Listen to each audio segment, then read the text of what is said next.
திருவையாறு அருகே அதிமுக முன்னாள் ஊராட்சி மன்ற தலைவர் வீட்டுக்குள் மர்ம வெடிபொருளை வீசி கொலை முயற்சி செய்த சம்பவம் பெரும் பரபரப்பை ஏற்படுத்தியுள்ளது.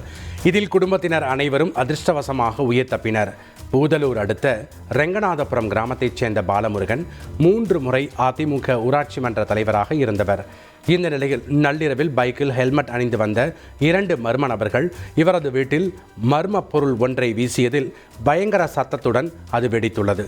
இதில் திண்ணையில் படுத்திருந்த குழந்தைகள் உட்பட அனைவரும் அலறி அடித்துக் கொண்டு ஓட்டம் பிடித்தனர். நல்வாய்ப்பாக காயங்கள் ஏதுமின்றி உயிர் தப்பினர். சம்பவம் குறித்து திருக்காட்டுப்பள்ளி போலீசார் விசாரணை நடத்தி வருகின்றனர்.